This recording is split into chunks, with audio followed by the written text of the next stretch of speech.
Hi, Tammy, are you there? I am. Hello. Hi, I'm sorry.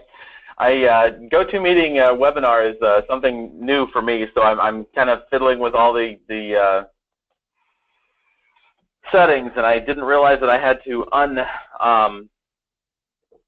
actually unmute everyone, and I'm not exactly sure how to unmute everyone, but um, You probably want everybody muted, I think. yeah, we'll probably tend to mute everybody, but I think there's almost 40 people that Akash has added to the meeting today. So, where are you No located pressure. at? Colorado. Colorado. Okay.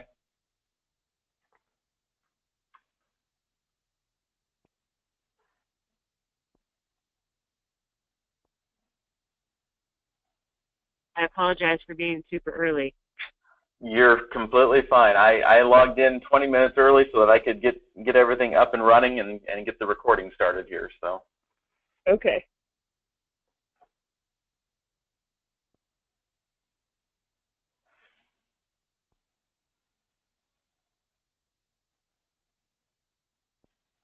Akash, listening only. No, if he's talking, say listen only more. Say listen only more. No, that was my laptop. Hi, Akash.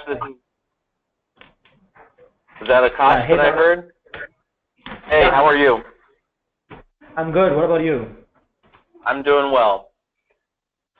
All right, I've got the Bangalore team in a conference room over here. Let's just give it another 5 minutes while I confirm that the US team is joining us. Okay, I will. Most everyone will be muted. I'll just go into a little explanation of of how we'll arrange and organize the training session this morning, and then I'll go into it. Yeah, if we can get started about 8:05, it's going to take most of the 2 hours to get through the host side stuff that we need to look at today. So. Okay.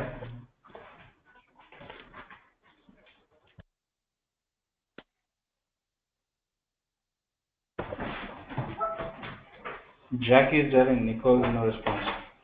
Okay. Nicole should be joining in too.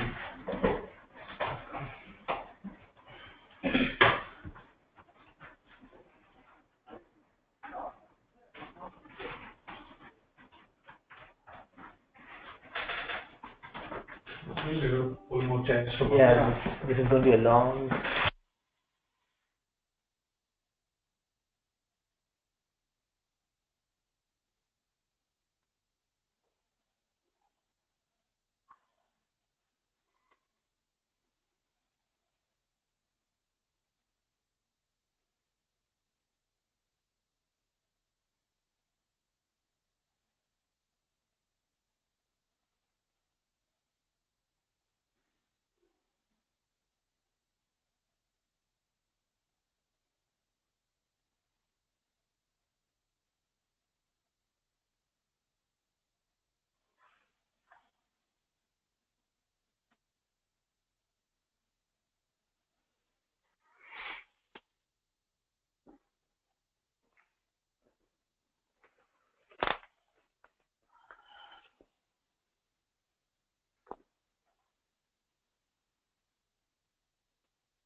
Akash, we've got about 7 people logged in from Azuga. You want me to go ahead and get started?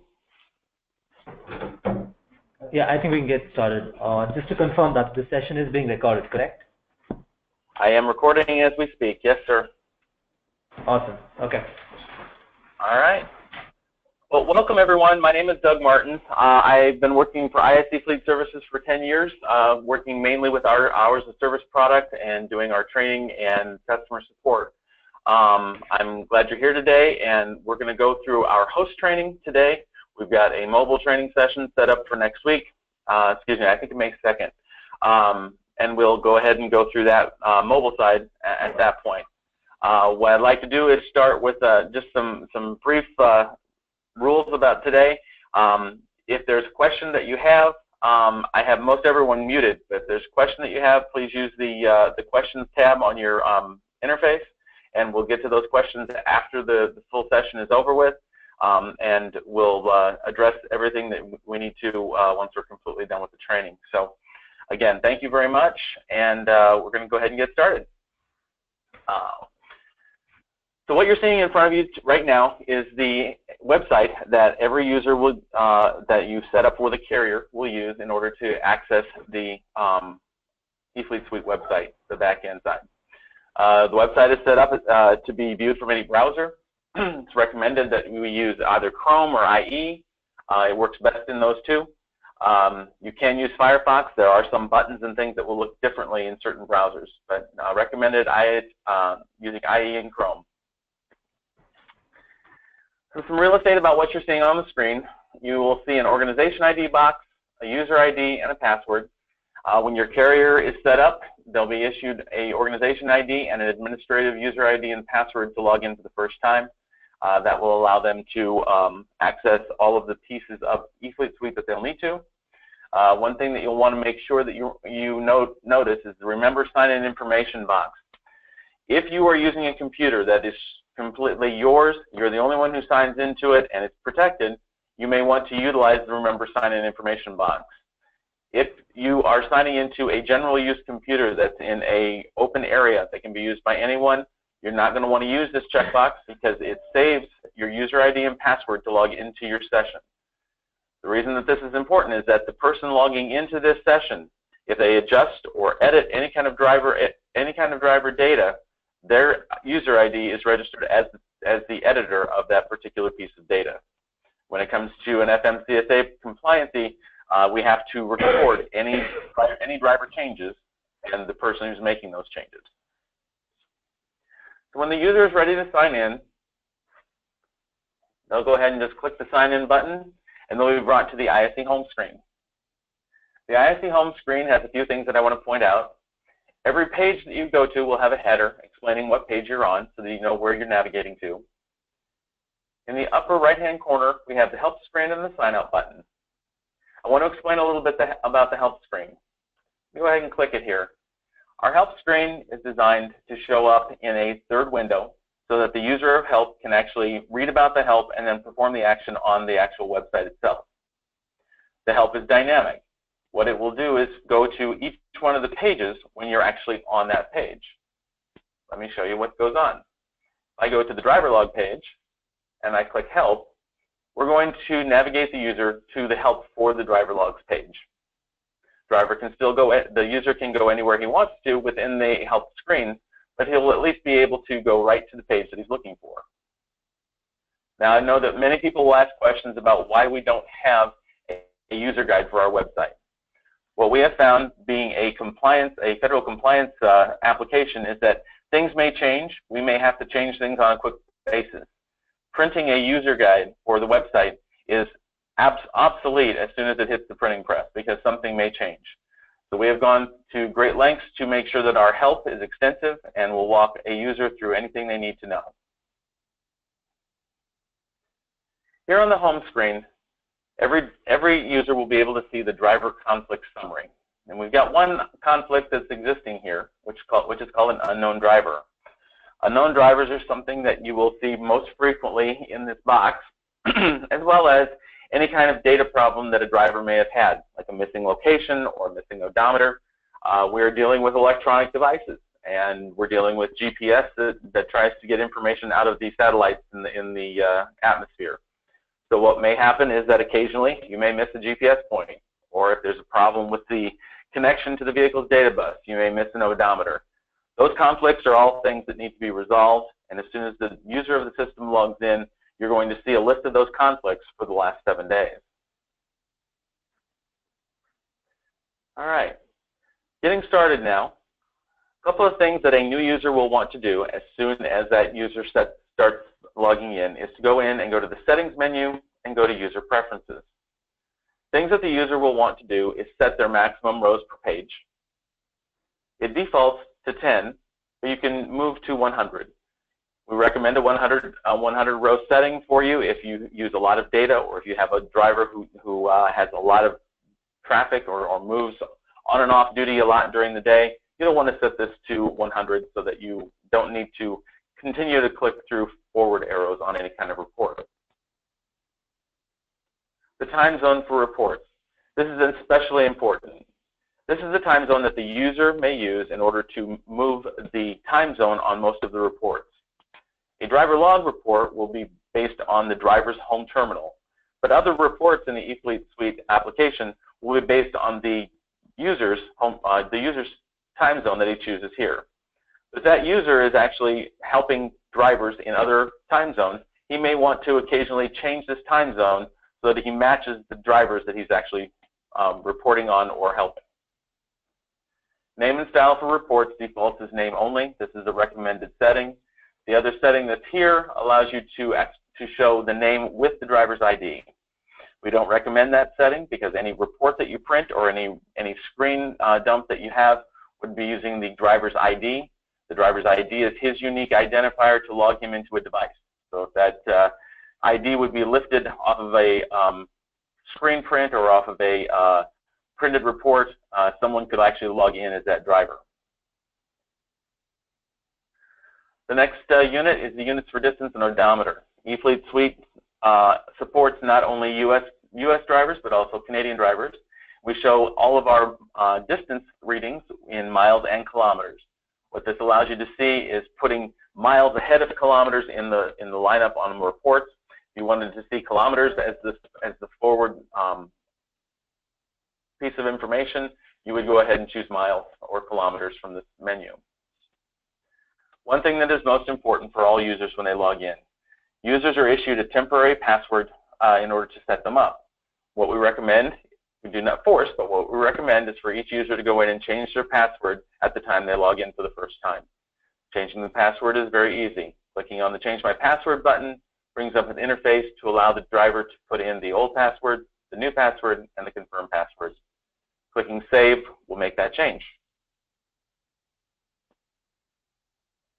Once you've made all of your adjustments to your personal preferences, you can click the Save button, and it will send you back to the home screen or to the screen that you came from.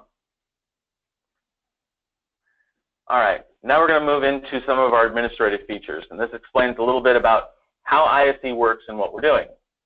First thing we're going to look at is our organization ID, organization detail. Our organization detail lists the organization's information, the organization that was set up, the carrier's name, the company name, the US DOT number, and the provision key. Let me explain a little bit about the provision key. Provision key is a password that is used by the folks installing your devices. It is a password that allows an association between the device and the organization that it's reporting to. So each organization will have its own custom provision key so that those devices that are provisioned to that organization will communicate their data to their organization and not someone else's. Over here on our General tab, you'll see Data Exchange. Data Exchange is how often ISE and the mobile app exchanges data with the host. Let me explain a little bit about how that works. ISE is based on a store and forward basis. We take all the information that is on the that's collected on the mobile device and we send it to the host. The Data Exchange is designed to make sure that we show as much of a real-time possible reaction to all of our reports. That's designed to send new data within 0 hours and 1 minute. What this means is that after any status change on the mobile device, 60 seconds later, we're going to send that information off to the host so it can get posted. It's always done on driver sign out, and it's always done on driver sign in as a hard-coded piece of the code that's in the mobile device. If you needed to limit the amount of data that was running, and you only wanted to see that data processed once a day, you can optionally choose the once a day feature and allow the data to come in once a day at a particular time. Under the Hours of Service tab, this is where some of the information that helps us configure what happens on the mobile device. The vehicle in motion threshold is set for a half a mile. This is a AOBRD setting and configuration that's allowed.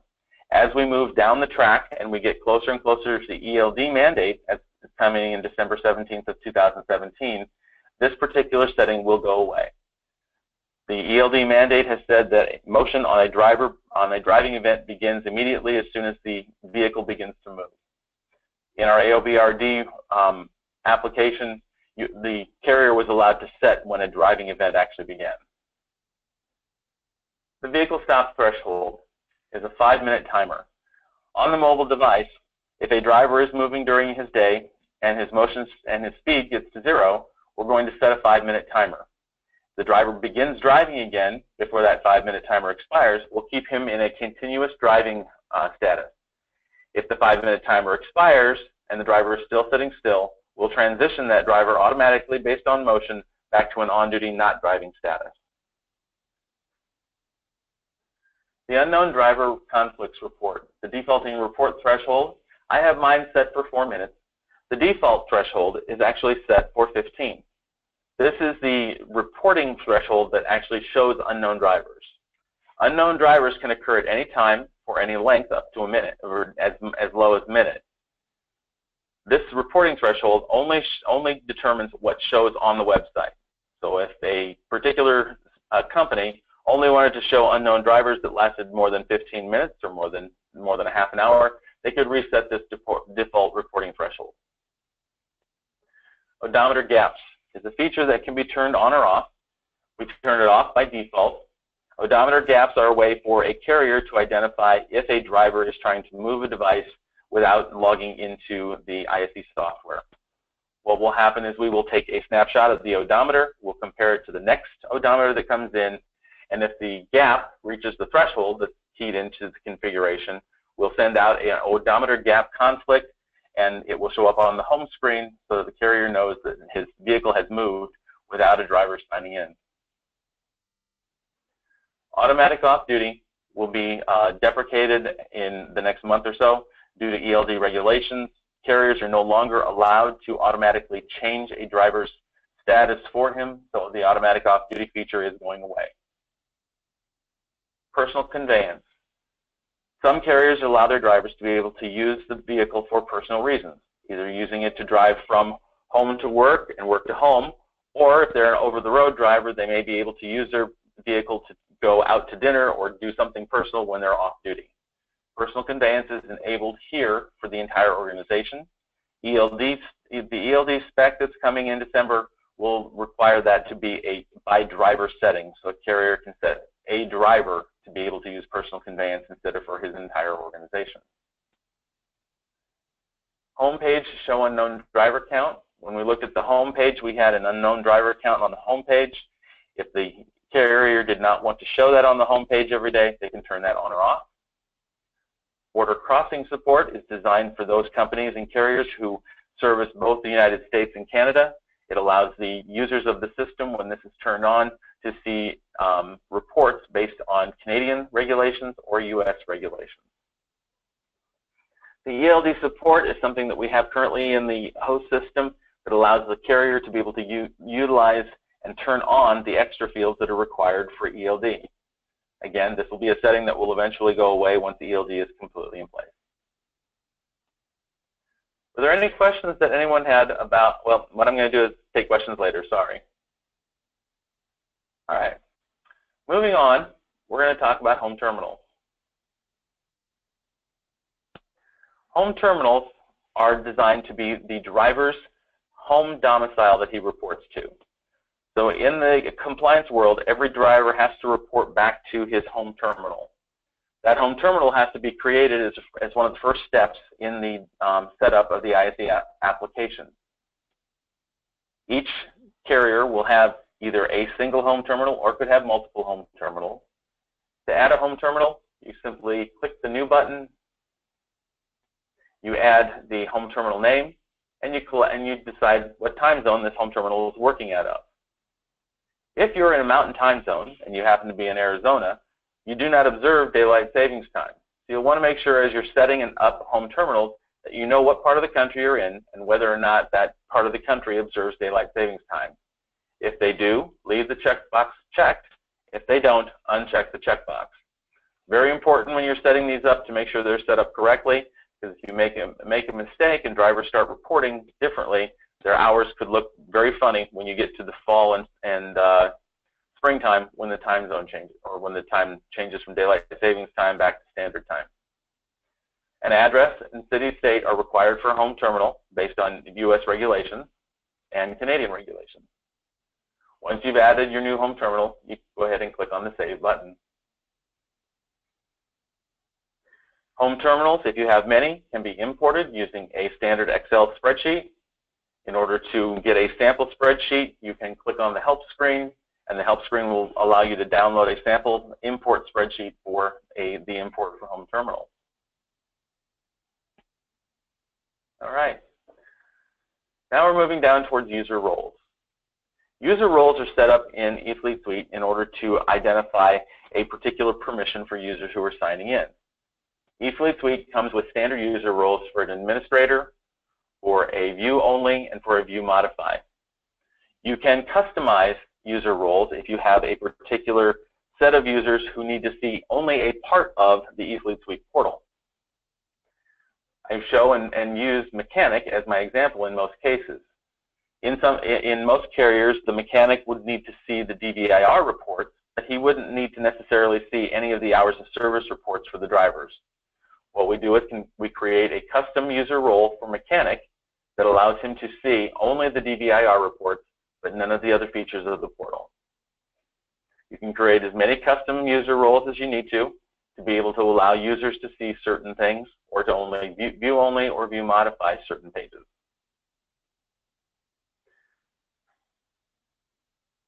All right, the next step we're going to walk through is users. The website is designed in order to have many users. You can have as many web users as you need to for your organization. Creating a user,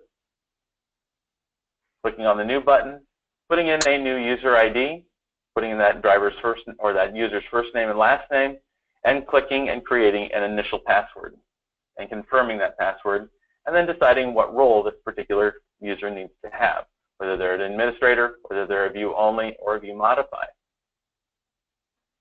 The other thing that we do with users is we decide a home terminal access. In most cases, you'll be choosing all home terminals for each user. There is a way in eFleet Suite, if a user of the website only needs to see a single home terminal, you can set that user up with a single home terminal. Currently, there is not a way to set multiple home terminals for a user. That's the reason we use the all home terminals. All right, so that is easy as setting up our users and our groups and our user roles. The last report under our admin menu is our devices menu. So as you install devices into the trucks to use eFleet Suite, what will happen is that device ID is automatically populated and sent to the host when it's keyed in. We talked about the provision key on the organization detail screen. So as soon as that that provision key, the organization and the vehicle ID are put into the provision screens on the mobile, it automatically sends that device ID to the host and registers it for this particular organization. The device report allows the user to be able to see which devices have been provisioned. Provisioned is a function of billing. So provisioned devices are active devices that are working. Unprovisioned devices are things that have been turned off by the carrier or by someone at Azuga who needs to turn a device off because it's been exchanged. It's been exchanged permanently and never going to be used in this organization. You would also want to show this device is deleted. In order to delete a device, you would click on it and click delete.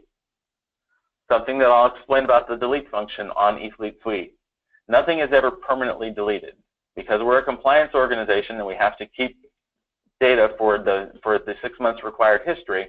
We don't delete anything permanently. If you want to be able to see this device that was deleted, you would click on the Show Deleted box in most reports, click View, and you're going to see devices that were deleted.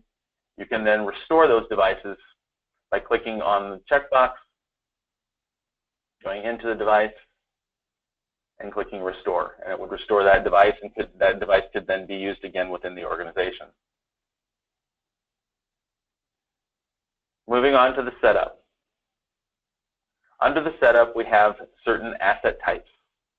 The asset types that are supported right now with eFleet Suite are trailers and vehicles. So you'll have all types of vehicles that will be reported, but in the eFleet Suite terms, they are an asset of a vehicle. Trailers are self-explanatory. We have a Create New Type button over here. This Create New Type button was designed in order for carriers who might have a separate vehicle or asset type that they're trying to keep track of, that they might want to transcribe DVIRs. I have a example of a customer who has a lot of fork trucks. Those fork trucks that work in the warehouse are required to have an inspection report. So he creates and transcribes within the eFleet Suite host system those particular fork truck inspection reports. Moving on to assets. Assets are defined and filtered by the asset type. We're going to go ahead and look at the vehicle asset type and click on View. The assets are here listed in an alphanumeric order. The assets are, again, automatically populated in this list as soon as the device is provisioned within the vehicle itself. What we do is ask for a vehicle ID. When the provisioning is done, that vehicle ID then is populated here in the asset list. In the asset list, you can have a home location, a service location, and an asset group. Those things are set up in our actual website as locations. I'm going to pop right over to locations and explain this feature. Locations feature identifies a radial geofence that can be created. You see here we have one for Genuine Parts Company that has latitude and longitude and a radius of that particular location. As each of the devices move through the country and they drive around, we are collecting GPS data, lat and long. If that particular lat and long ping that we find on the mobile device fits within the radius of this lat and long, we will append this extra location onto the back of the proximity location that we collect for the lat and long. This can also then be used to identify home terminals or service locations that the carrier may use. If they use a lease company that's 10 miles down the road, they may want to identify that particular service location is someplace they want to have in their list. In order to use that list, you would go back to the Setup menu and go to your Assets, bring up your vehicle or your trailer. And if you wanted to make sure that you set up a home and service location for this vehicle, you click on that vehicle, you choose from your list of locations that have been created for home and service, and click Save. And you can see here now that this vehicle has a home and service location. This becomes important when we get to the DVIR reports, and I'll show you how that works. All right. Our next under setup is setting up drivers. Drivers are designed in order to have a driver ID in order to log into the mobile system. Setting up drivers can be done two ways. You can either set up drivers individually by clicking on the New button, or you can import. Again, the import sample sheet is available within the help screen, so that you can download that sample report and create that report and use the import function. To set up a new driver, there are selected fields that you'll need to know about. You'll need to set up your driver ID. That driver ID should be alphanumeric and does not include any kind of special characters. It's designed to be able to transmit that message back and forth from the mobile to the host, so you'll want to create that driver ID. You'll create the driver's first name. The middle initial is optional. The last name is required. You're going to select that home terminal. I explained before, every driver has to report to a home terminal so we can calculate their availability time based on a single time zone. Choosing the home terminal for a driver is very important. Make sure that you don't have to change this often. Drivers rarely change a home terminal once they've been assigned to their home terminal. The next piece that you'll want to make sure that you're understanding is the primary driver type. Because eFleet Suite also supports US and Canada rules, what we do is ask the user, when you're setting up a driver, to set the primary driver type. This identifies, number one, the home terminal that the driver is reporting to. So if he has a Canadian home terminal that he reports to, he's going to have a Canadian primary driver type. If he's based in the US, he's going to have a US driver type. What this does is allow the driver, when he signs in, to receive his availability calculations on the mobile based on his primary driver type when he logs in. The driver can also change that when he gets to a point. If he's a driver who crosses the border, he can change that locally to be able to see his availability based on either the Canadian or US rules. This allows him to, the primary driver type sets up what he'll see when he logs in to begin with. There's also a feature called ELD Exempt. ELD Exempt comes along with our ELD mandate. There are specific categories within the ELD spec that allows a carrier to say, this driver is exempt from ever using an ELD, and you can set up a driver who could be that ELD exempt, would still then operate and use our driver vehicle inspection reporting system, but they wouldn't be asked to sign into the hours of service application. Under our driver types, we have many selected driver types. Your main driver types will be US 8-day passenger carriers, US 7- and 8-day property carriers. We do have a 100 air mile driver type. If you've got a driver who never leaves, never moves or switches back and forth, so you can set him to use 100 air mile all the time. We also support US 7- and 8-day driver salesperson and construction driver types. We also support US 7- and 8-day oil field driver types. There are a few intrastate driver types that we have assigned based on the number of drivers and the number of carriers in those states. Other intrastate driver types are still not completely supported at this time. Canadian driver types, we also support at this time currently any Cycle 1 and Cycle 2 drivers both south of 60. Here we are showing a web access. Web access allows a driver to log into what we call our driver portal. You need to turn this on to allow a driver to be able to change his status from off-duty to on-duty and on-duty to off-duty outside of the cab of the truck. He can do that by adding Permit Web Access. In a few months, when we get to our final ELD release, this Permit Web Access will actually disappear from this screen, and we are asked by the FMCSA to automatically give that access to every driver. Every driver within the ELD specification must be able to access his own logs, print his own logs, edit his own logs, and the driver portal functionality is where that will happen.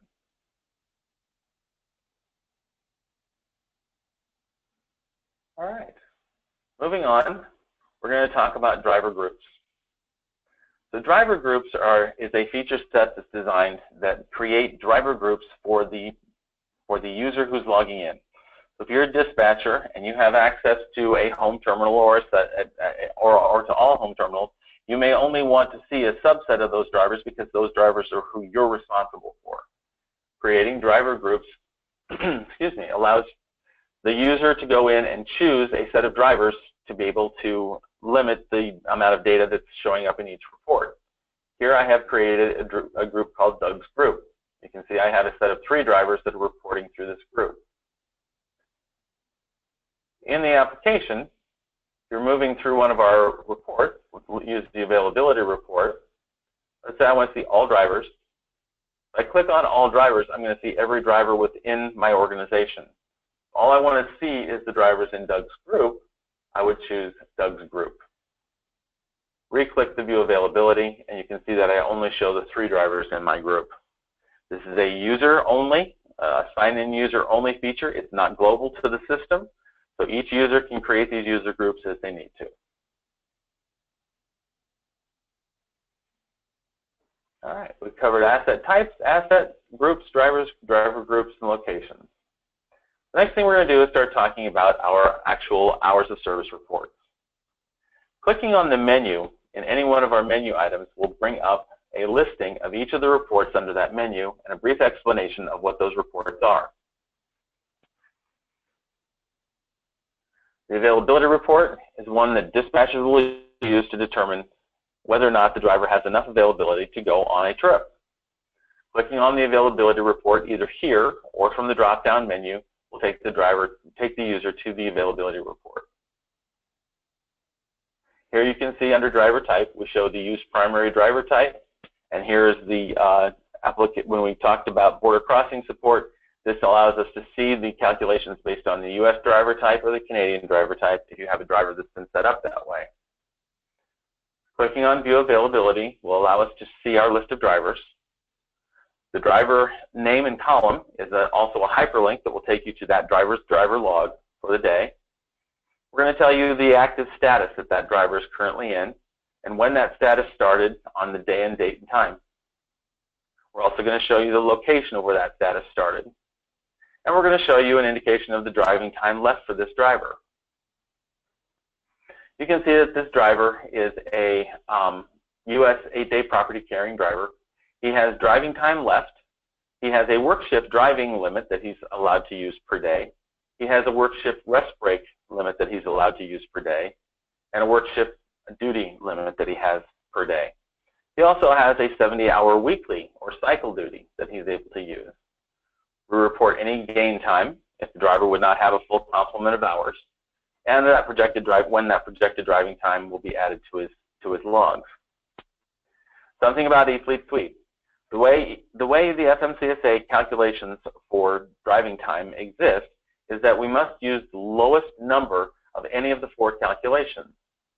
So you might see that a driver has 9 hours under his work shift driving time, but he has 0 driving time left. You'll want to look at each of the other columns to determine which one of these columns is indicating what driving time he has left. The driver has worked all week and only has an hour left of cycle duty. Even though he's got 11 hours to drive daily, he's only going to be allowed to drive 1 hour if his cycle duty says he only has 1 hour left. Something to talk about while we're here. We have a couple of things that are allowed to do. We're allowed to print reports. Reports can be printed, and the print button does not print directly to your printer on your network. It actually creates a PDF that's downloaded to your downloads file. That PDF can be then read with Adobe Reader and then printed to your local network.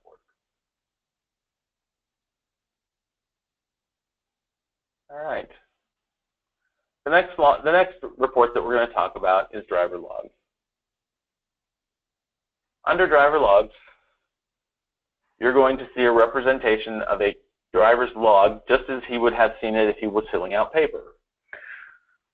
This driver log will show your basic grid graph. We'll start up here at the top.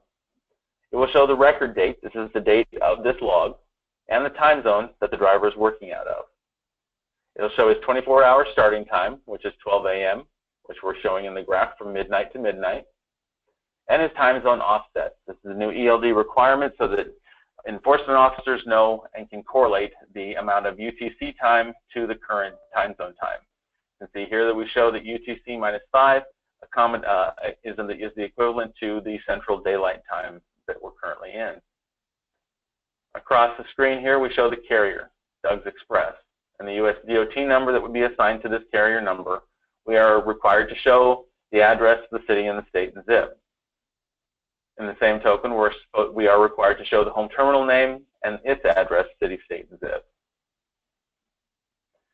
Right below that, over here on the left-hand side, we can see the driver's name, the driver ID, and the multi-day basis. This is an 8-day property carrying driver, so we show that he has an 8-day multi-day basis in order to calculate his logs.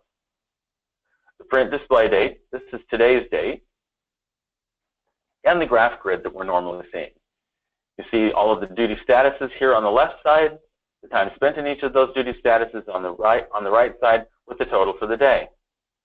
There's a legend that shows different colors that happen in the graph.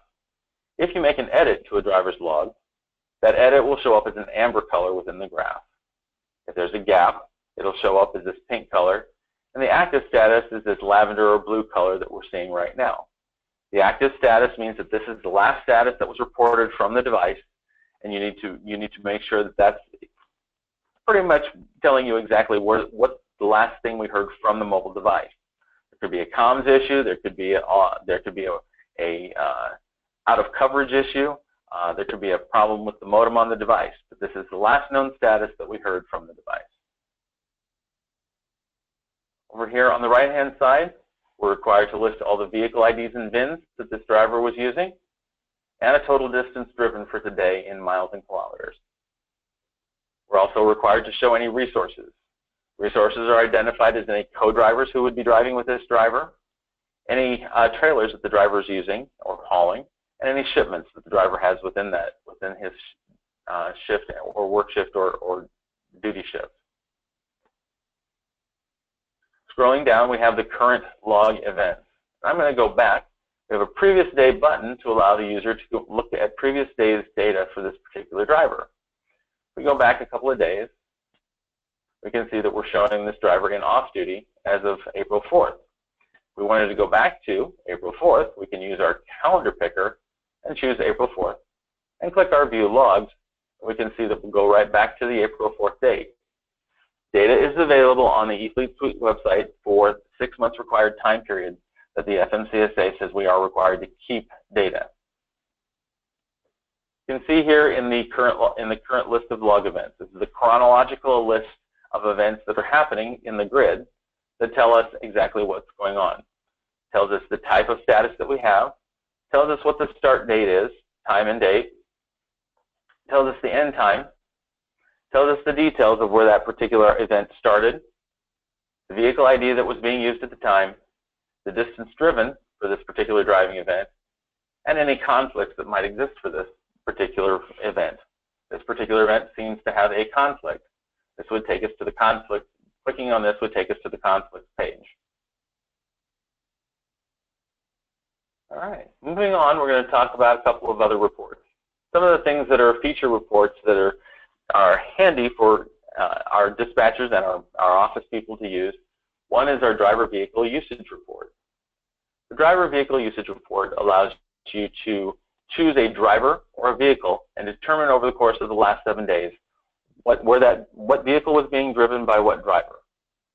I'm using Robert Graham as my example, and I click View. In the last 7 days, Robert Graham has not used any vehicles. But if I went to choose all vehicles and I wanted to find out who was driving the Volvo truck, I would click Volvo in the truck, or in the vehicle, click on View, and you can see that Mr. Holman was driving the Volvo truck on the 17th and the 13th. Clicking on the driver will take you to that driver's log for that day so that you can review it. The report is extremely helpful when office people are trying to resolve any unknown drivers. Which brings us to our next report, which is our missing miles report. The missing miles report is a aggregate view of this particular carrier and all of the unknown drivers that might be existing. You can see here that we have an unknown driver that occurred on 4/18 at 7:34 in the morning, went till 7:49, drove a distance of 17.4 miles, and it started in Columbia, South Carolina. These unknown driving events are something that occurs where a driver forgot to sign into the mobile device, but he's still required to show these driving hours. So each day, as you find unknown driving events, the office personnel will want to be able to assign that driving time to a driver. As we move closer and closer to our ELD spec, drivers will be responsible for this action themselves. But currently, the back office folks are supposed to be assigning this driving time to the appropriate driver. All right, the next report that we want to look at would be our hours and miles report. The hours and miles report allow the user to go in and look at every driver in the organization and for the last 7 days determine when that driver was on duty and driving and the total distance that that driver drove for that particular day. This is not a payroll report. This is something that can correlate with a payroll report inside a different system, but this allows the carrier to see the on-duty and driving time spent by each driver. It can be configured in the filters to look at a single driver. It can also be configured to look at multiple days.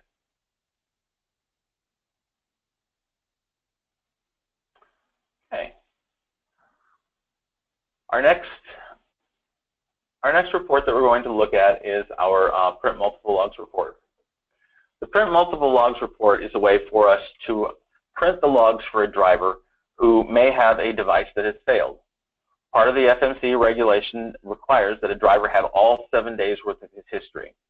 If he has a mobile device that has failed and he's not able to use it to show his history or to record, that driver will have to use paper logs. This way, the carrier can create a PDF for a driver by clicking the Add button and clicking the Print button. Clicking the Print button will create that PDF that allows the carrier to print those logs and provide those to the driver so he can be in compliance. This particular report is one of those that can be exported. What we do is change the export of that driver data to an Excel feature where all of the columns and rows within the Excel identify all of the events that take place for this particular driver for that date range.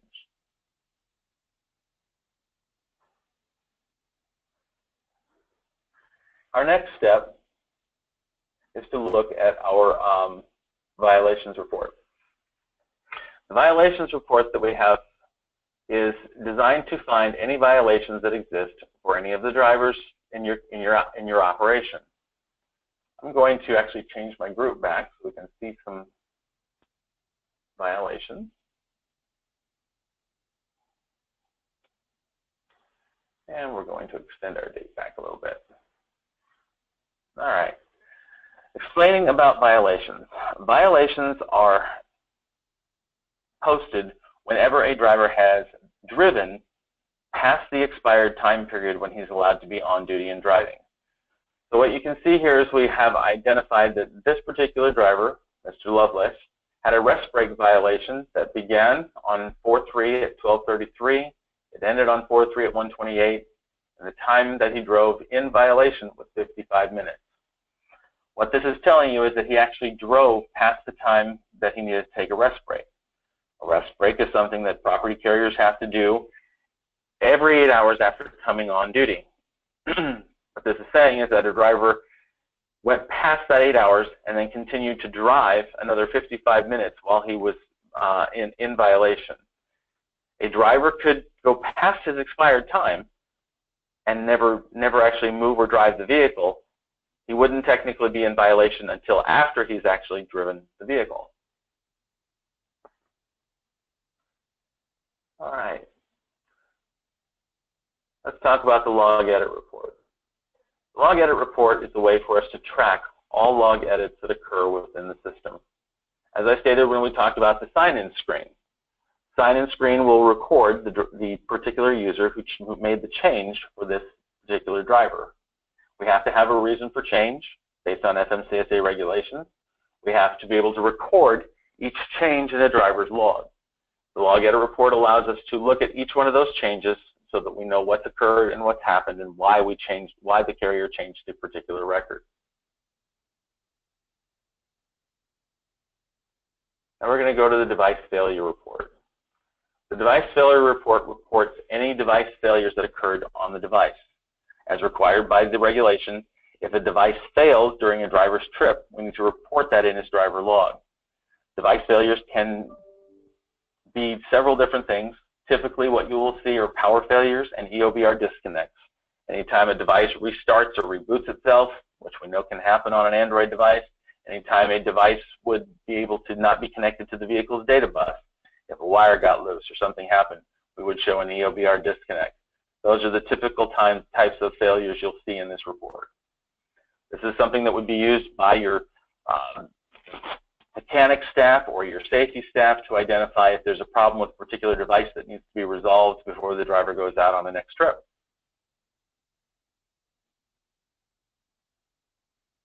Now we're going to talk about the conflicts report.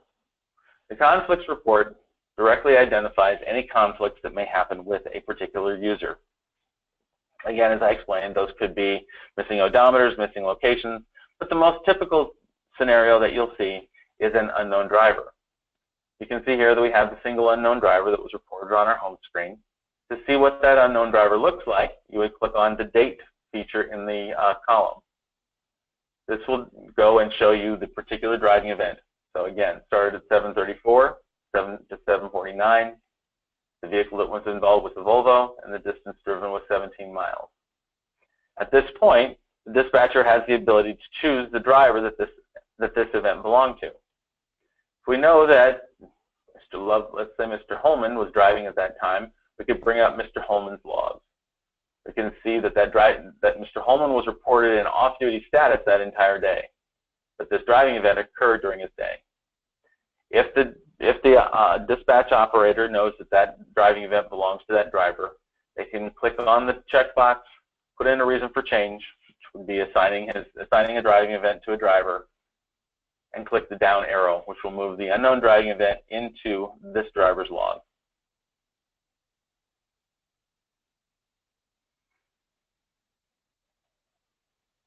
Internal audit reports.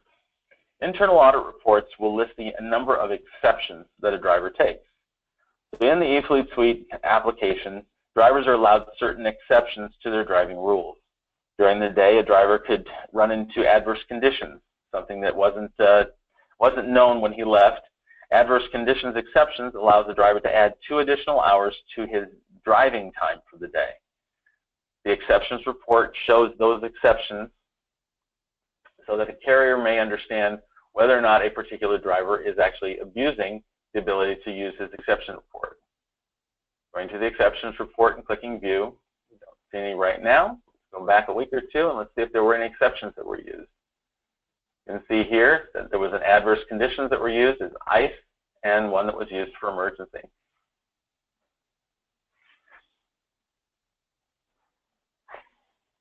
Okay, that covers most of our hours of service reports. The next report that we want to start looking at are our DVIR reports. Our asset utilization report under DVIR is a list of all the post-trip DVIRs that have been listed for all vehicles and trailers. This is something that a safety person or a mechanics operator would use to identify if all of the vehicles within the carrier's organization were having their DVIRs performed.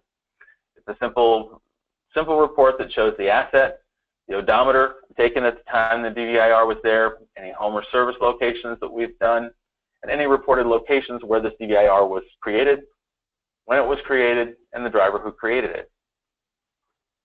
Again, just a simple summary report that allows the carrier to identify all post-trip DVIRs that have been processed. The DVIR inspection report. This allows us to see the actual report as it occurred. Clicking on view allows you to see all of the reports, all of the inspections that have happened. It is defaulted to the high priority defects. So anything that would be a high priority defect that would take a vehicle off the road because of safety concerns are going to be ones that mechanics are going to want to look at first. Mechanic has a lot of different filters that he can look at all the particular defects. In many large fleets, you may have hundreds of vehicles, and the driver may need to look at only those high priority things first. He may want to look at all the normal priority things in a different list. He can adjust and move these filters around as necessary. He can look at the mechanic and pull these up based on his service location. If he's a mechanic who only looks at 4 or 5 of these vehicles, he may want to look at only the vehicles that are set and assigned to his service location. Repair details also allow you to see any of these DVIRs that have been where the repairs were made, or repairs were not necessary, or whether there were none specified. Let me explain a little bit about repairs made and repairs not necessary. Repairs made are an indication that a mechanic has actually made a repair. A repair not necessary is a defect that's found during the day or during the driver's post-trip inspection that may not necessarily take it off the road for a safety concern. Say you've got a broken reflector or a mirror that's misadjusted or something similar to a light or maybe a piece of equipment that's not included in the cab of the truck. Some of those things may not stop a driver from being completely safe, and those types of defects are listed as repairs not necessary. Those repairs that are not necessary are carried over to the next post-trip and the next pre-trip inspection that are done by the driver. In order to see a DVIR, you can come down to the table, click on the DVIR number, and it will show you the post-trip DVIR that was filed. You can see here that we automatically assign a DVIR number. There's a repair order number, which is an optional field that the mechanic may use in order to show this repair as completed. We show the trailer number or vehicle number. We show the latitude and longitude where this vehicle was identified. We also show the reported location. And here behind the reported location, you can see that we have Genuine Parts Company. That was our special location that we identified and assigned to a particular vehicle. The defects were shown as other, and it was a body dented, and the report was created by driver Gene Van Call on 4/4 at 10:41 p.m. The mechanic at this point can actually show this as repairs made and create any notes that have happened when the repair was made or what happened. Body dented, we could just say repaired. But if there was something more extensive that the driver did, like replace the brakes or replace a tire or whatever might happen, the driver has an entire text box to tell, or the mechanic has an entire text box to show us exactly what happened. Clicking on that save button then shows that repair as being complete by indication of a green wrench that shows up in the repairs column. In all of the reports for DVIR, you may see a report that shows draft. On our mobile device, when the driver has completed his certification, he's certified that his vehicle is safe to operate, he may move through his day and he may find that he has a non-critical defect that he wants to start making a list of. Some things that happen that wouldn't necessarily take him completely off the road at that point, but he wants to have a list. He can create what's called an open DVIR on the mobile. We're going to send that open DVIR to the host and mark it as a draft. This is a way for the mechanics to be able to see what could be coming in at the end of the shift, so they can maybe pre-order parts or look at things that could be wrong with a vehicle that's already on the road. The draft DVIR is something that you can review and look at, but you can't act on it until the driver has actually officially sent it as part of his post-trip record.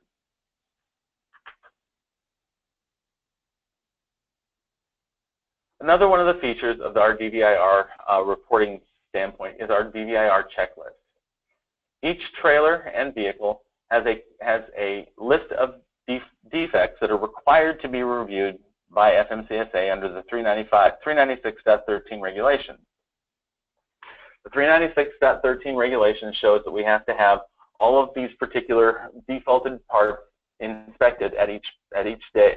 Excuse me. Once per day at the post trip. The checklist is designed in sort of a directory tree, just like you might see in your Microsoft directory on your computer. Under each of the parts, we have specific defects that we've identified. More can be added if there are more things within your organization that you want to keep track of, and you can add customized ones. I have a company that I use as an example. They're a bus operation company who wants to make sure that when the driver leaves at the end of the day, that the video system is completely working. Very important piece of coach buses is that video system has to work. So they have actually added a video system to make sure that the VCRs are not playing. So you can customize these and add new parts and new defects as needed for each carrier in their organization. Once the list has been updated, the next time a driver signs in, it'll be downloaded with a new list that shows all of the updated defects. If in the case that you have a high priority defect, let's say that you have a problem with a brake that's seized. You can see here that we have a seized brake, but we have not marked it as high priority. eFleet Suite does not default any high priority items. This is really up to the carrier to determine. So we allow the carrier to identify any of these parts or defects that have a high priority which they want to take the device off the road. If a seized brake was a problem that they wanted to take it off the road, which you would assume, carrier would mark this as the high priority, click on the save button, and then you'll notice that we mark that particular defect with red, and then when that defect is created on the mobile device, it'll be sent back to the report as a high priority defect.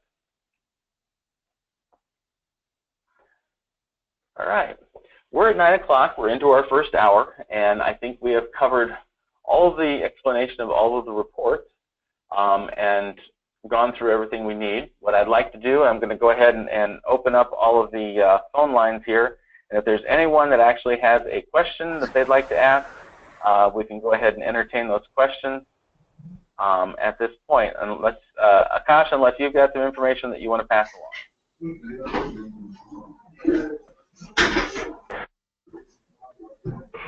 Question? Yeah. The user ID, is it email only, or it can be any alphanumeric or anything that...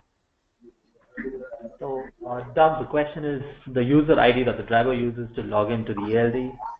Is that an email address or a 4-digit code or anything like that? The driver ID is an alphanumeric code that does not include any special characters. It's the reason it doesn't include any special characters is because it has to be encrypted and sent over the communications channel. So we prefer it to be a user ID that can be up to 10 characters that will allow the driver to sign in. When we get to ELD compliancy, that driver will also have a password that will have to be set for him in order to sign into the mobile device. Okay. Difference between terminal and location? The difference between terminals and locations, absolutely. So under locations, locations are a identifier that determine, boy, I'm having trouble getting that one. Locations are an identifier that will be a finer grained location when we determine where your device is at. The home terminal is actually a domicile that the driver reports to. So the difference between home terminals can be set up as a location. The location is a variety of different places or different locations that can be set up for many more things than there are home terminals. Okay. And locations, is it only uploaded or added via lat-longs? Can't it be having any kind of physical location address?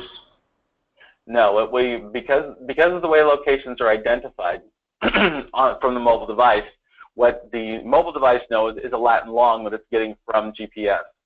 And so in order for eFleet Suite to be able to identify that location is within the radius, we need to have the latitude and longitude in order to make that determination. Okay.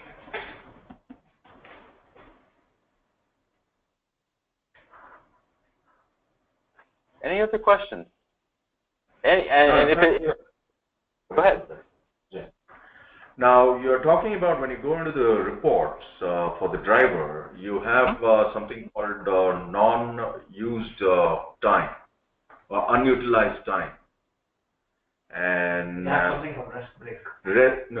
Unutilized time, which shows up in green when the vehicle is, the driver is off duty.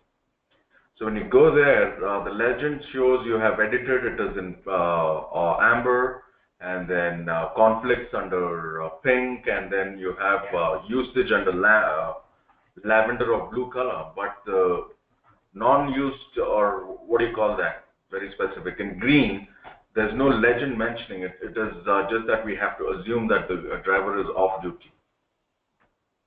Okay. Yeah. Let me go back and show. Yes. So as we're looking at it, a driver, anything that's been received by the host is going to show up in green. That's a status that's been posted at the host. It's not necessarily off duty, so colors don't identify themselves to any of the particular duty statuses. You may see that we've got, go back here to the fourth. You may see on a graph on any given day that you've got a driver who's in off-duty status, and then he changed over to driving. He went back to off. Any of those reports that have been sent to the host and are finalized reports will show in green. The lavender color or the little blue color, which is active status, would be the last known status that we know from the device. The edited status only shows amber if someone has gone in and edited a driver's log. So it's only going to change and become that color. So if I've understood you correctly, what's the difference between the green that's showing versus the active status? Okay.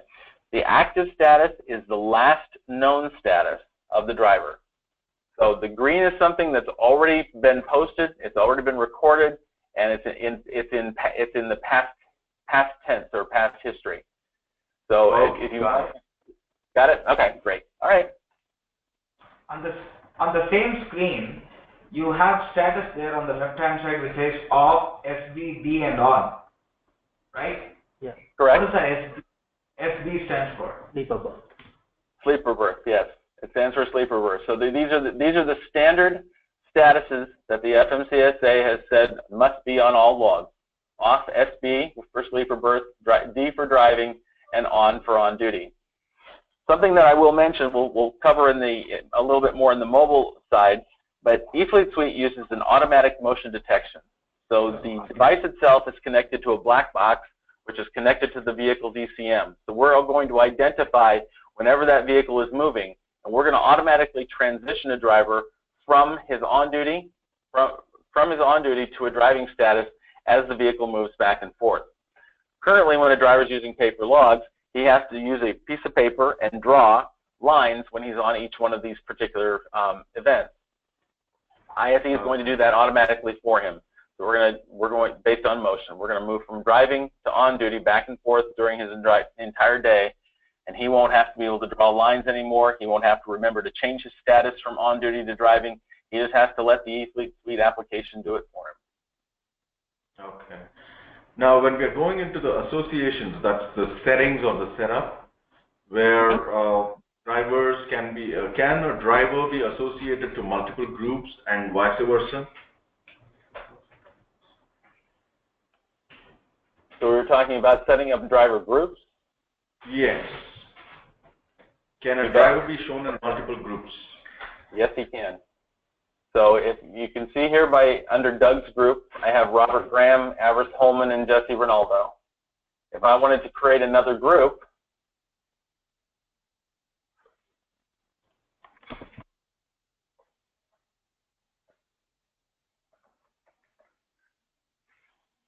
and I wanted to see Robert Graham in this group, I can go ahead and click Save. So now we've got two groups, one for Akash and one for Doug, that I want to look at. If I want to look at Akash's group, I can see that I only have Robert Graham. That's going to show up in the group filter as a possible group filter to choose. And then if I choose Akash's group, and I go over to my availability report and click View Availability, I see Robert Graham here for that group. If I go to Doug's group, re-click Availability, you can see that Robert Graham also exists in this particular group as well. Perfect. Will you be able to move the drivers from one group to the another group? You can move drivers from one group to another group simply by going in and modifying that group. So if you went to the driver group and you went to Doug's group and you didn't want Robert Graham in that group, you would just remove him from that group. It will not remove him from every group. That only removes him from this group. Click Save. And then again, if you went to report on each of those groups, they would only have the drivers that you have there. But you can move drivers from group to group and readjust things as you need to. Is there a possibility for us to know how many drivers are in a group by giving those numbers, like you have 10 in each of the groups or any of those? I've never had that question asked before, and it's not something that's currently in the application. Certainly something that we can take some feedback and determine whether or not it has a usability factor. Okay.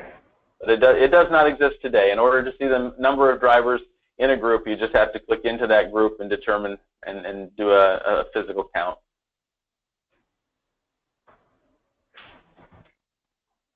Hey Doug, Yes. Can we talk a little more about editing driver statuses from the portal? You bet. Absolutely. Let's go over to one of my favorite guys here. Over to the driver logs.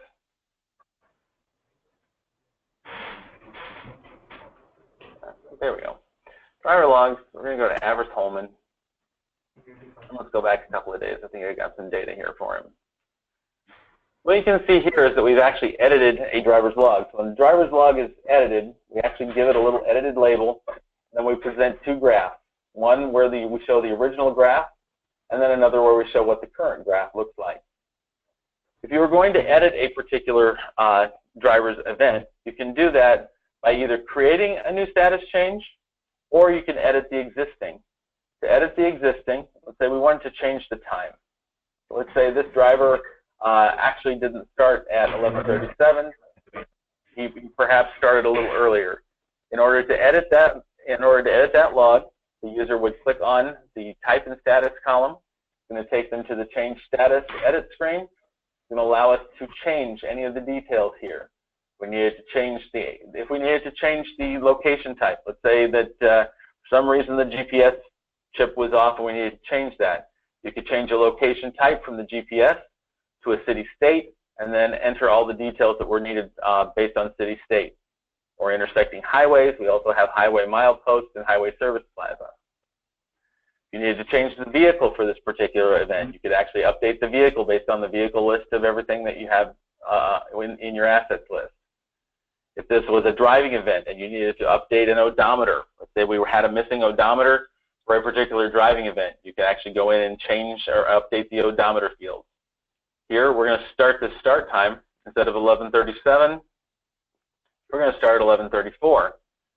For every status change or every change that's made to a driver's log, there has to be a reason for change based on the FMCSA. So what we're going to do is type in a reason for change. Driver forgot to log in on time.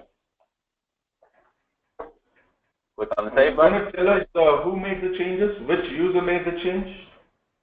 Okay, I'll show you that. So what you're seeing right here is we made a change. We're identifying that change with a little asterisk. We changed it from 11:37, which it was, to 11:34. What you're going to be able to see under the View Edits is that Doug Martins, who was signed in, changed a driver event for Avers Holman. I changed it on this date, 4/20 at 9:12 in the morning. It was an action of an edit. The status change is now active.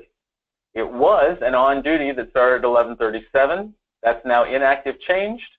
And now we have a new status that's active called 11:34 to 12:49, listing the vehicle, listing the location where it occurred. This tracks then every edit that's made and shows us whether or not the old event as being inactive changed and the new event being the active event. Now, one of the things that I have to explain is that this is showing the active event for this log. It has when I talked about our active, the active event in the grid having a different color, those two active statuses mean different things. So it's kind of a miscommunication. We're changing some of the labels within what we're doing. That active status on the grid is actually going to be changing from ELD because we actually have to report for ELD an active status on any driver's report on any given day.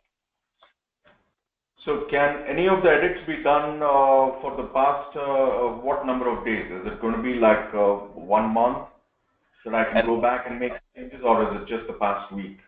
No, excellent question. Edits can be made to any driver's log for the past 6 months.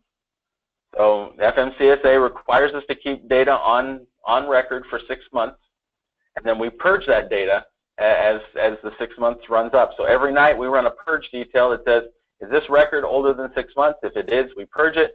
But a driver or a carrier can go in and edit any particular event from now for the past 6 months.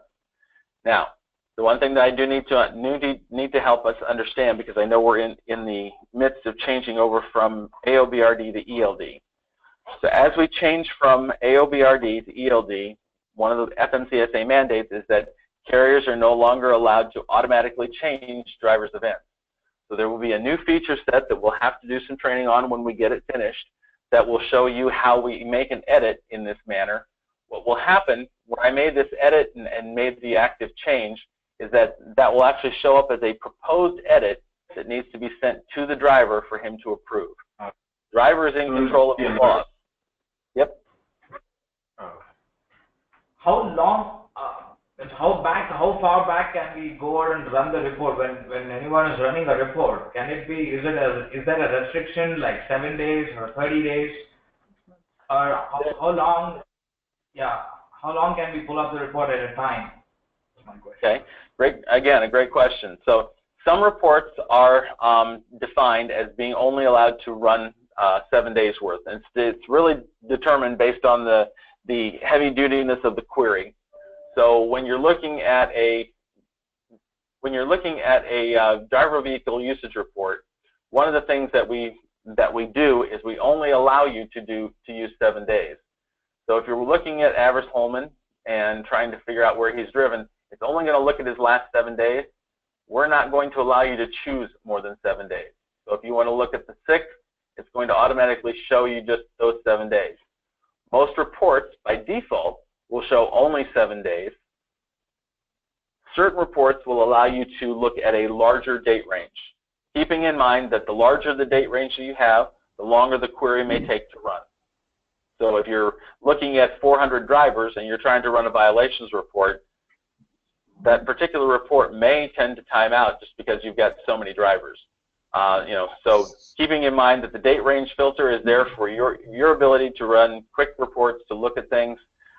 Most generally, what we found from feedback and from other customers is that people tend to look at something within the last 7 days because that's what's required for a driver to be able to be compliant. And so the rest of it is mostly history reports that certain carriers or certain safety personnel will go back and look at. But to answer your question, I'm sorry that was a little longer than I should have been. Certain reports will have restrictions, others will be open. Any specific reports other than the driver vehicle usage report that can be run only for 7 days, other than this?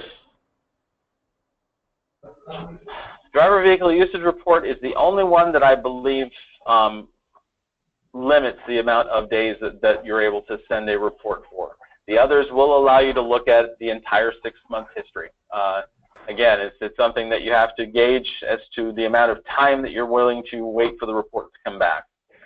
When you get a carrier with many drivers and many 6 months worth of history, trying to look at some of these reports in aggregate are just going to take a little longer for them to come back from the database. Is there a way for the administrator or the web user to alert the driver if there is any kind of violation, be it the sleep violation or the gap violation, etc.? There is not any alert capability within the eFleet Suite system. The driver himself on the mobile application knows at all times what his availability is. When we go through the mobile training, we'll be able to show you what the driver interface looks like. And I don't have it up on my screen right now. I wasn't prepared, but the driver will have all of that information available to him. And when a driver gets down to under 3 hours, we're going to change the look and feel of his driver overview to give him an indication that he's dropped below 3. When he drops below 1 hour, we're going to change again the color of the dial to a red color. We're also going to honk at him. The audio sound will honk to remind him that he's dropping below an hour. So the driver has enough information on his mobile device in order to alert him of any amount of driving time that he has left on the mobile or left to drive for his shift. So that means I think you just did mention about edits on the reports that alerts the driver. Is it at this point in time, do we have that option? No. Yeah, well, what will happen whenever you make an edit in the future when we have ELD, which will be done here in the next couple of months, what will happen is that the driver interface on the mobile, when he signs in, will give him a prompt that he has logs that have to be reviewed. And so that will come up as part of a dialogue when he signs in. Okay. When you do the driver time, you have something called ELD exempt. Does that mean that that driver is not a part of ELD compliance? Right. Under the ELD exempt, under the driver setup, really quickly.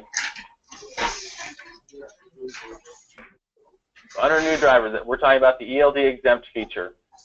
So within the ELD specification, there were certain drivers and certain vehicles that are exempt from being able to use an ELD, and that's what we would use this ELD exempt for. One of those things is a vehicle that is older than the model year 2000. Most of those vehicles do not have a electronic ECM, so we're not able to collect the data that's needed in order to that's needed in order to report for a driver log. That particular vehicle is exempt from having an ELD, and so a driver using that vehicle would be exempt from using an ELD.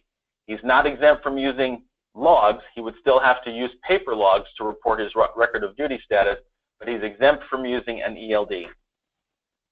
There are other ELD exemptions that exist, and they really have to do with drivers who only work. Another example is a driver who only works less than 8 days in a 30-day period. He's exempt from using an ELD at all, and so he can be identified as an ELD exempt driver. Okay. Is there any alert that comes in if the vehicle meets with an accident? Repeat that question again. Will there be any kind of alerts that comes from the device to the user if the vehicle meets with an accident? No, there is no capability with. We're a compliance software. We're not a vehicle diagnostic software. So there is no alert if a vehicle's in an accident. There's nothing there that would identify that. Okay, thank you. Okay, under the device failure report, the issue that you mentioned there, you show the issues that's been reported, the failures that's reported. Is that coming from the device? Yes, that comes directly. Yes, that comes directly from the device. So if there is any issue in the device, that's when the failure is being updated here, right? Correct. So what we're showing here is that for this particular vehicle, the device ID is identified here. There was a power failure. The power failure started at 11:14 and ended at 11:16. So that came directly from the device. What this power failure is indicating from an eFleet Suite perspective is that our application stopped working at 11:14 and restarted working at 11:16. In cases of integrations like we have with Azuga, what that may indicate is just that the application started and stopped.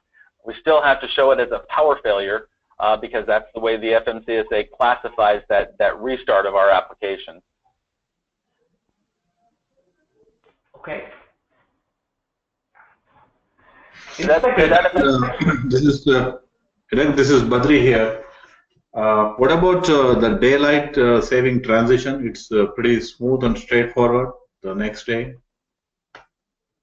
Yes, as long as the customer and the carrier have assigned their correct home terminals, and they've identified them as in being in the correct time zone, the driver is going to have a smooth transition on the transition days for daylight savings time in the spring and the fall.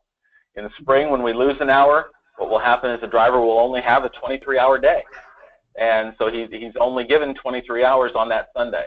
Because he doesn't have a full 24 hours. He's never spent a full 24 hours on the road or working or off duty. He only has 23 hours that day. In the fall, when we add an hour to the system, then that driver has a 25-hour Sunday, and we adjusted seamlessly in the background. The eFleet Suite calculator automatically knows, based on his home terminal, how to adjust his logs. Okay. Under DVIR, regarding the maintenance part of it, is it manually updated or is it over the phone? How does this report get updated? Okay, so at the end of every day, a driver on the mobile device is going to walk through his vehicle inspection report screens. When that driver finishes his day and says, "I'm finished," the report itself is sent to the host. Then that report is the report shows up here in the host, and then the mechanic can deal with it. The mechanic can show it as repaired. The mechanic can show it as repairs not necessary.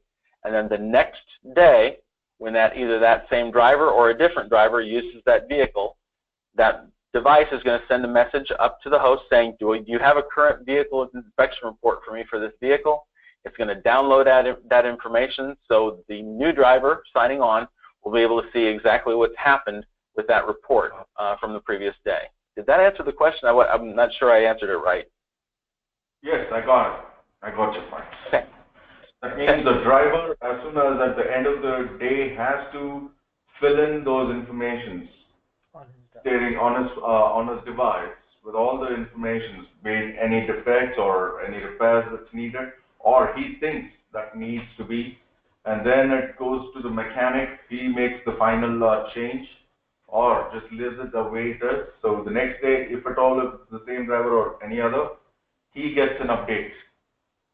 Absolutely. With whatever the status of that particular report is. You got it. Perfect. Thank you. You're welcome.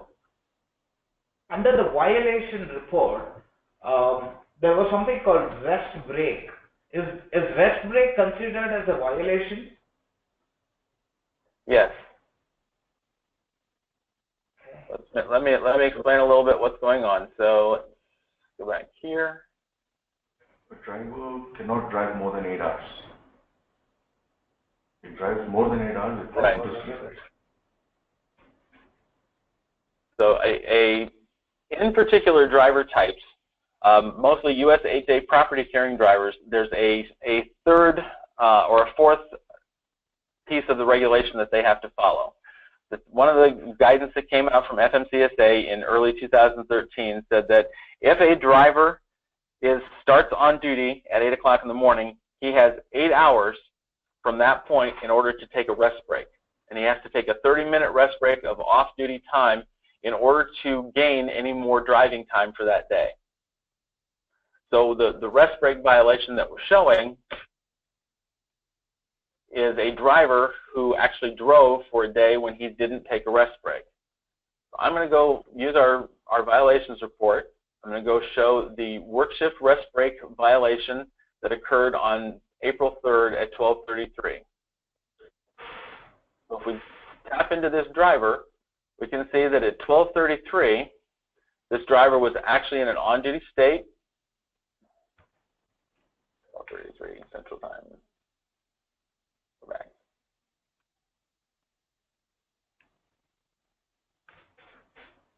Right.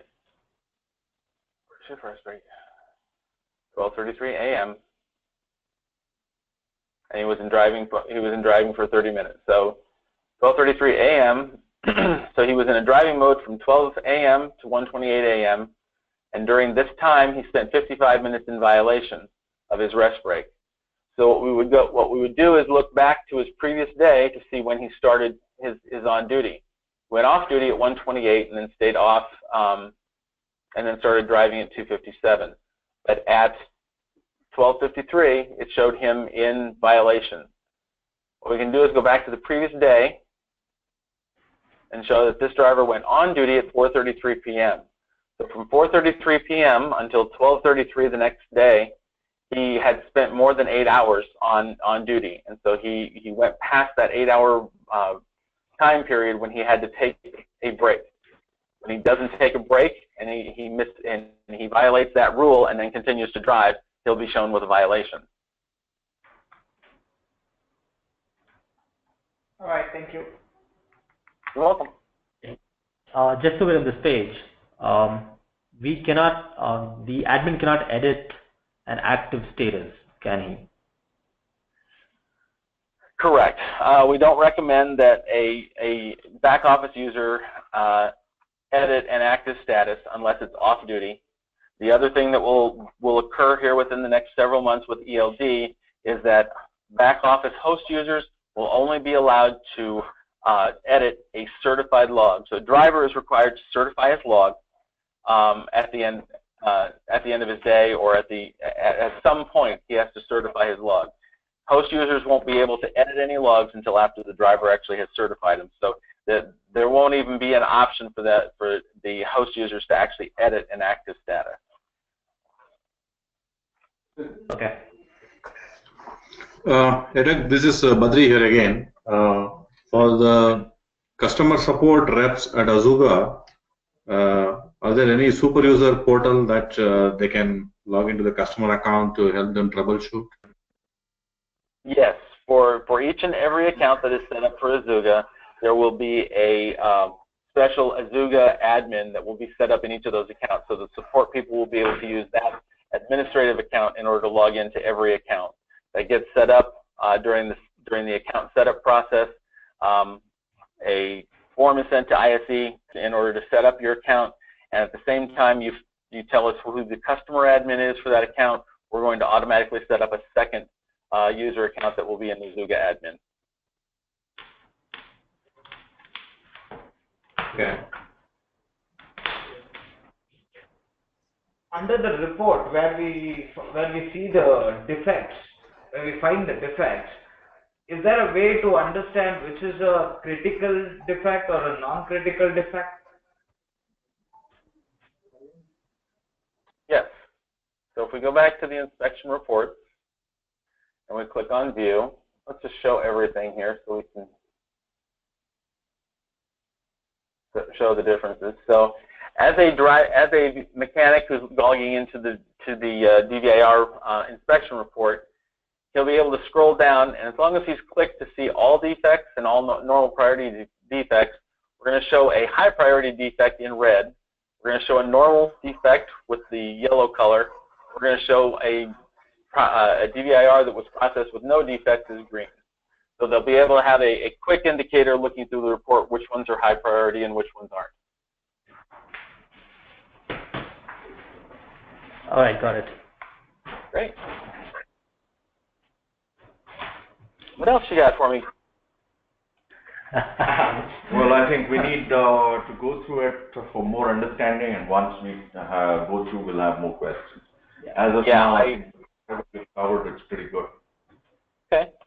What I'll do is I'll finish the recording here, and I'll get it converted over to an MP4, and then I'll send that over to Akash, and he can distribute that.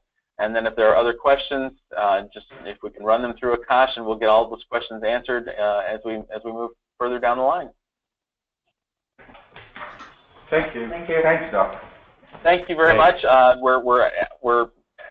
We've still got about 20 minutes left, but if we're all done with questions, I'll go ahead and end the meeting. Thank you so much for attending today. I know this takes a lot of time out of your schedule, and I appreciate your willingness to learn more about eFleet Suite.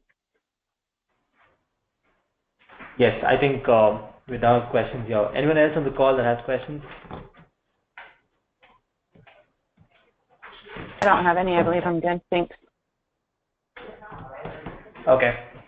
All right. All right. Thanks a lot, Doug. Yeah. Thanks, Akash. Have a great day. We'll talk to you all soon. All right. Yeah. Bye-bye. All right. Bye.